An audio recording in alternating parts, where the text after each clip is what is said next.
कपूरी बहू। उमा जी की बहू पिंकी को गप्पे मारने की बहुत आदत थी। वो जब भी किसी के बारे में बातें करती तो बड़े बड़े गप्पे फेंका करती। आसपास के सब लोगों को पता था कि पिंकी बहुत बड़ी गपोड़ी बाज है।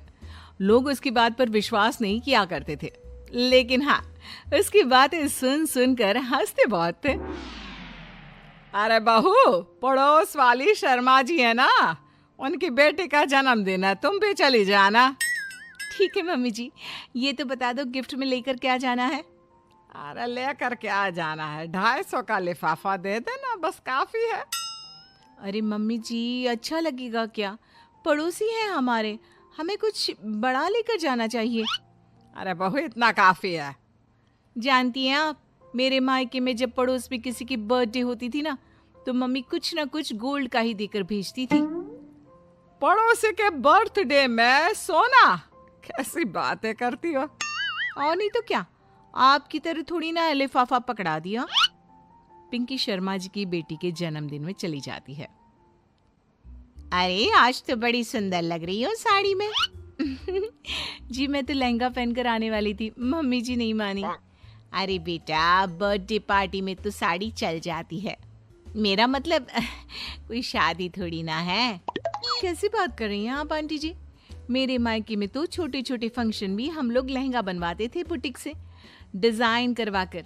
चाहे पड़ोस में किसी का जन्मदिन हो, मेरी मम्मी हमेशा बुटीक से नया लहंगा डिजाइन करवाती थी। मैंने तो ऐसा कहीं नहीं देखा, ये तो तुमने आज बड़े कमाल की बात बताई। अरे जाने दीजिए, कोई बात नहीं। और बताइए, आपकी बेटी नजर नहीं आ रही? अरे भाभी, मैं यहाँ हूँ, ये देखिए मेरा ड्रेस कैसा लग रहा है। ठीक ही है, मतलब बर्थडे के हिसाब से थोड़ा हल्का है ना। अरे भाभी, इतना सुंदर गाउन पहना है मैंने।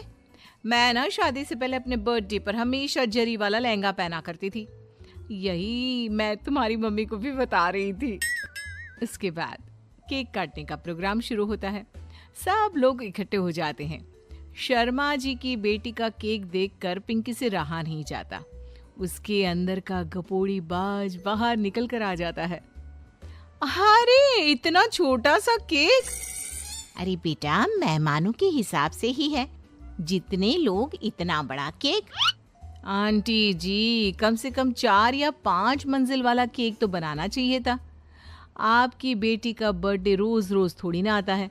मेरे बर्थडे पर हमेशा पापा 4 केक बनवाते थे, सारे केक 4-4 मंजिल के होते थे। वहां पर सारे लोग उमा जी के मोहल्ले के ही थे और वो पिंकी के गप्पे मारने की आदत से अच्छी तरह वाकिफ थे, इसलिए सब लोग उसकी बात सुनकर हंसने लगे, लेकिन किसी ने पिंकी से कुछ नहीं कहा। एक दिन सुबह सुबह पिंकी ने अपनी सास से कहा, मम्मी जी, मेरे मम्मी पापा मुझसे मिलने के लिए यहाँ आ रहे हैं। अरे वाह, ये तो बहुत अच्छी बात है। उनके आने की तैयारी करो, अच्छा अच्छा खाना बनाओ। वैसे कब तक आएंगे?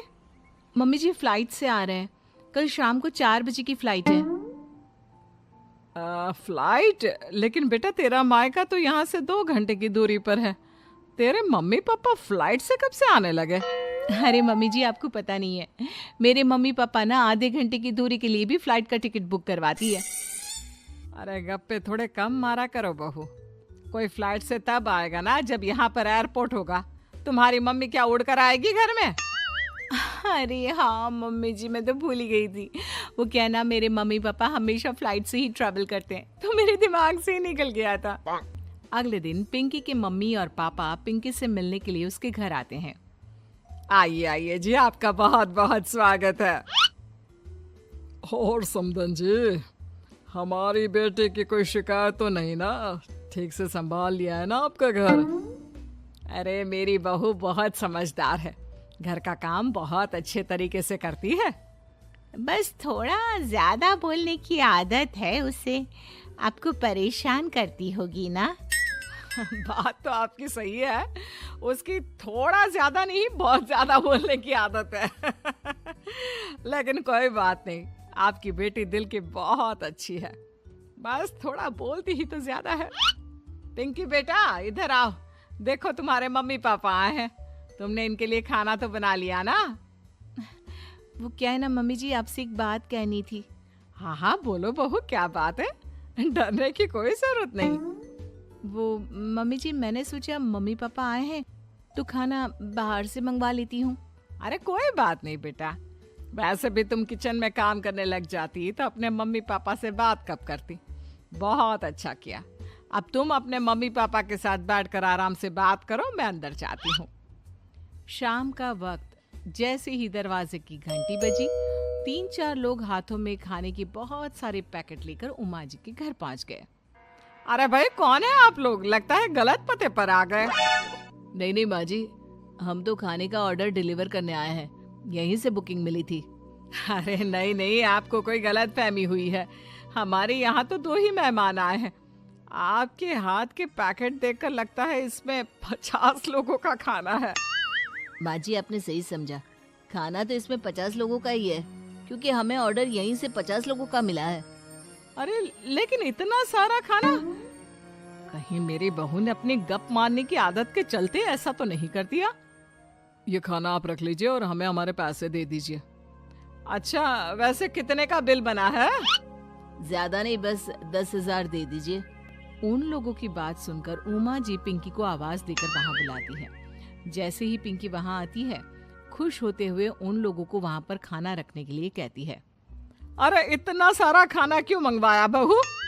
अरे मम्मी जी, मैंने आपको बताया तो था, मम्मी पापा आए हैं तो मैं खाना बाहर से मंगवा रही हूँ। ये बात सही है बेटा, लेकिन 2 लोगों के लिए 50 लोगों का खाना? अरे मम्मी जी, कुछ कम पड़ जाए तो अच्छा थोड़ी ना लगता है, और मेरे मायके में तो ऐसा ही होता है, एक्स्ट्रा खाना मंगवाते हैं हम लोग। तभी पिंकी के मम्मी और पापा वहां पर आते हैं। अरे बेटा, एक्स्ट्रा खाना मंगवाने का मतलब ये थोड़ी ना होता है कि 2 लोगों के खाने के लिए 50 लोगों का खाना मंगवा लो। और बेटा, तुम्हारी गप मारने की आदत के चलते 10,000 का बिल आया है। तुम्हें नहीं लगता ये गलत है?